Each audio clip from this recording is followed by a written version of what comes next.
샬롬 류선생의 구속사 천국열차 류도수 목사님의 신구약 성경 파노라마를 낭독하는 시간입니다.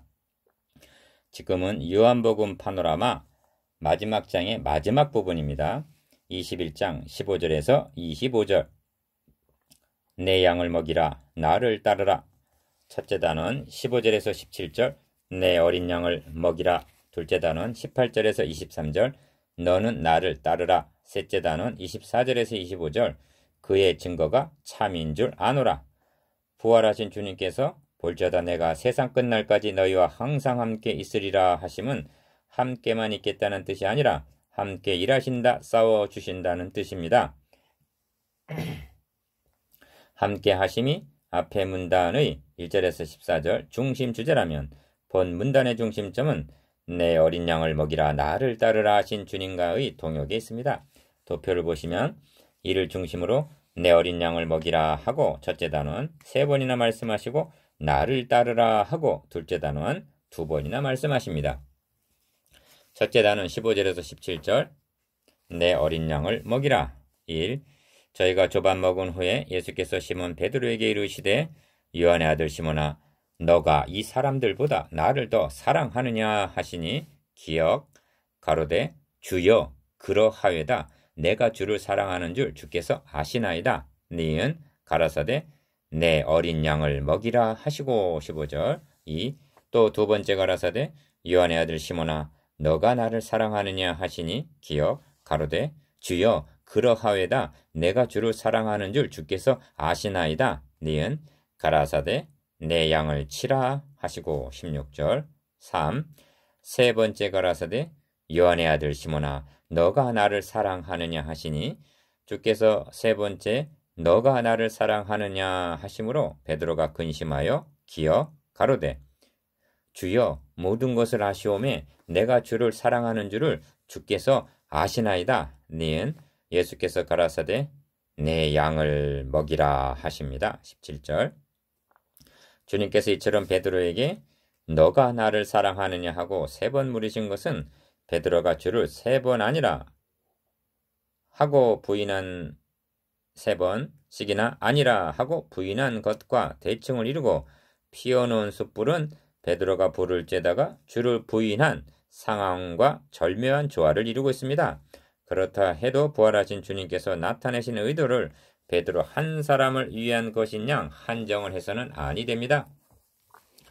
왜냐하면 앞문단에서도 나는 물고기 잡으러 가노라 한 것은 3절 베드로가 한 말이지만 혼자 간 것이 아니라 7명이 함께 갔으며 내 어린 양을 먹이라 하심도 베드로 개인의 사명이 아니라 베드로는 수제자로서 제자된 우리 모두를 대표하고 있다는데 더 큰 비중을 두어야만 합니다.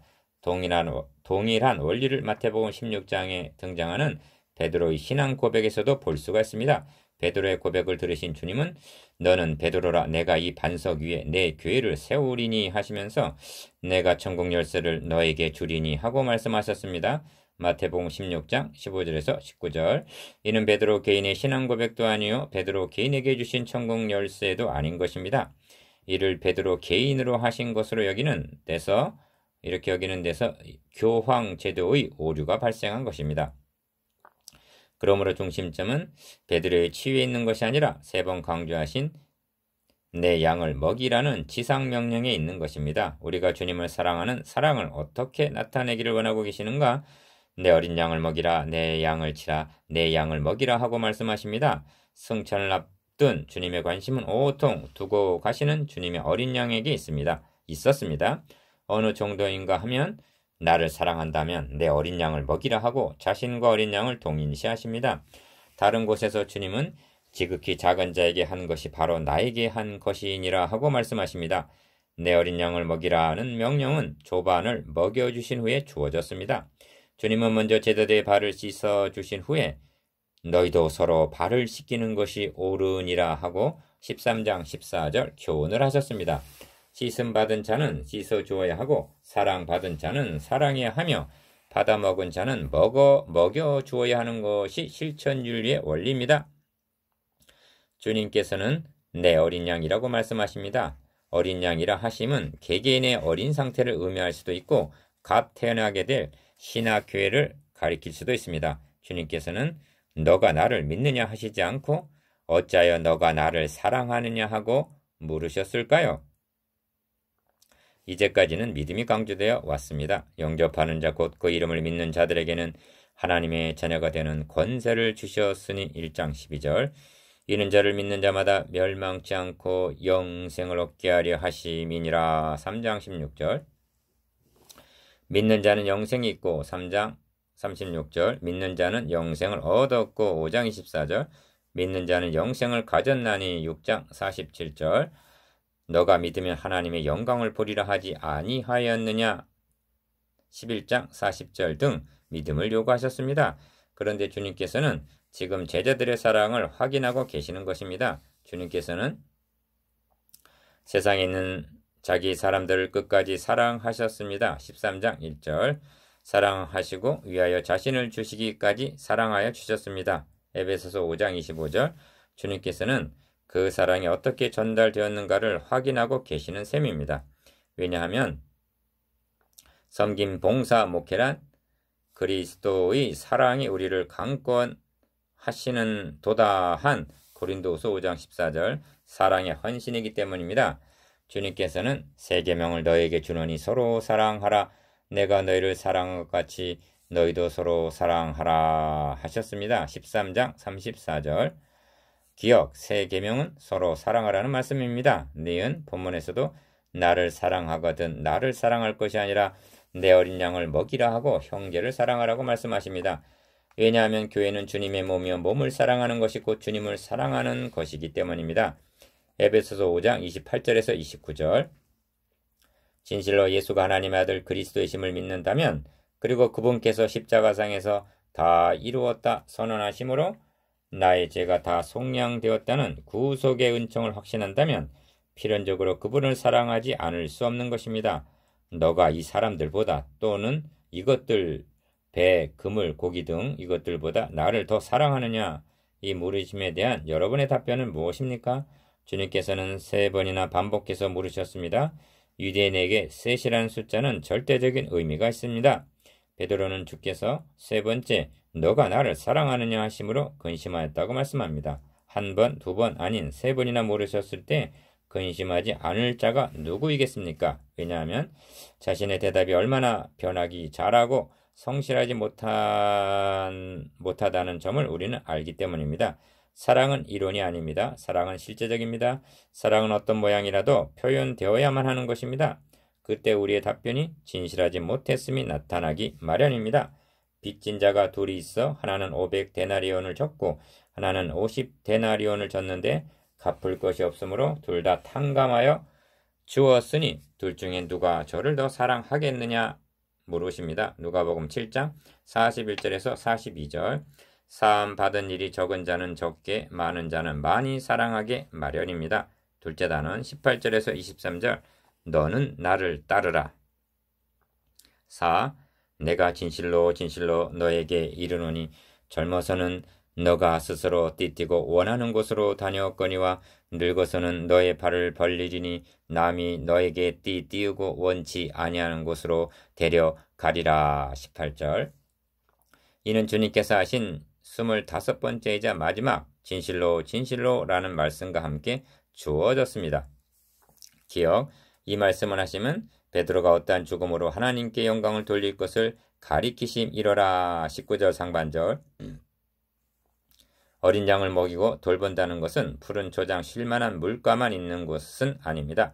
때로는 이리를 만나 양들을 위해 목숨을 버려야 할 때도 있는 것입니다. 그러므로 늙어서는 너의 발을 벌리리니 남이 너에게 띠띠우고 원치 아니하는 곳으로 데려가리라 하심이 18절 어찌 베드로에 국한된 일이겠습니까? 5. 이 말씀을 하시고 베드로에게 이르시되 나를 따르라 하시니 19절 하반절 나를 따르라 이것이 21장을 통해서 말씀하시려는 두 번째 주제입니다. 베드로는 그의 서신서에서 이를 위하여 너희가 부리심을 입었으니 그리스도도 너희를 위하여 고난을 받으사 너에게 본을 끼쳐 그 자취를 따라오게 하려 하셨느니라 하고 말씀합니다. 베드로전서 2장 21절 스승의 자취를 따르는 것이 제자도입니다. 기억 베드로가 돌이켜 예수의 사랑하시는 그 제자가 따르는 것을 보니 그는 만찬석에서 예수의 품에 의지하여 주여 주를 파는 자가 누구 오니까 묻던 자로라. 이에 베드로가 그를 보고 예수께 여짜오되 주여 이 사람은 어떻게 되겠삼나이까? 21절에서 22절. 6. 예수께서 가라사대 내가 올 때까지 그를 머물게 하고자 할지라도 너에게 무슨 상관이냐? 너는 나를 따르라 하시더라. 22절. 재차 너는 나를 따르라 하신 데서 의미가 더욱 선명하게 드러납니다. 인간이란 사람을 의식하고 비교하고 의존하려는 근성이 있습니다. 이는 마치 좌우를 두리번거리는 것과 같습니다. 이 점을 호세아에서는 어리석은 비둘기라고 표현했습니다. 호세아 7장 11절. 왜냐하면 하나님만을 신뢰하지 않고 아수르, 애굽, 바빌론을 두리번거렸기 때문입니다. 주님은 단호하게 너에게 무슨 상관이냐? 너는 나를 따르라 하십니다. 다른 사람이 어찌하든지 제자들은 주를 따라야만 하는 것입니다. 요한복음이 우리에게 촉구하는 마지막 말씀은 나를 따르라는 말씀입니다. 이 외에 무슨 말씀이 더 필요하겠습니까? 따르다는 아콜루테오는 동행하다라는 의미입니다. 자, 나와 함께 출발하자. 2000년 전에도 동행하여 주셨고 현재도 동행하여 주시며 앞으로도 세상 끝날까지 동행하여 주실 것입니다. 이제 우리도 출발할 때가 되었습니다. 우리는 요한복음을 통해서 예수님이 하나님의 아들 그리스도이심을 믿고 구원에 대한 확신을 얻게 되었습니다. 이것은 값없이 주시는 하나님의 선물입니다. 그러면 우리들에게 주님은 사명을 주셨습니다. 그러한 우리들에게 주님은 사명을 주셨습니다. 너가 나를 사랑하느냐? 내 어린 양을 먹이라. 그리고 짊어지고 주님의 자취를 따라야 할 십자가를 주셨습니다. 여러분, 주님께서는 여러분과도 동행하심을 믿으시기 바랍니다. 셋째 단원 24절에서 25절. 그의 증거가 참인 줄 아노라. 7. 이 일을 증거하고 이 일을 기록한 제자가 이 사람이라. 우리는 그의 증거가 참인 줄 아노라. 24절. 요한은 자신의 이름을 끝까지 밝히고 있지 아니합니다. 왜냐하면 증거되어야 할 분은 오직 예수 그리스도 한 분뿐이시기 때문입니다. 기억, 예수 행하신 일이 이외에도 많으니 만일 낱낱이 기록된다면 이 세상이라도 이 기록된 책을 2개 부족할 줄 아노라. 24절에서 25절. 요한의 끝맺는 말은 참인 줄 아노라 한 진실이라는 말씀입니다. 우리는 이제까지 주님께서 친히 25번이나 진실로 진실로 너희에게 이르노니 하고 말씀하시는 바를 상고하였습니다. 이 복음은 미쁘다 모든 사람이 받을 만한 이 말이요 그리스도 예수께서 죄인을 구원하시려고 세상에 임하셨다 하였도다 한 미쁘신 말씀입니다. 이제 여러분의 고백은 무엇입니까? 죄인 중에 내가 괴순이라. 디모데전서 1장 15절. 아멘. 묵상해 봅시다. 1. 나를 사랑하느냐? 내 어린 양을 먹이라 하고 자신과 어린 양을 동일시 하심에 대해서. 2. 너는 나를 따르라에 대해서. 3. 요한복음 파노라마를 마치는 소감에 대해서.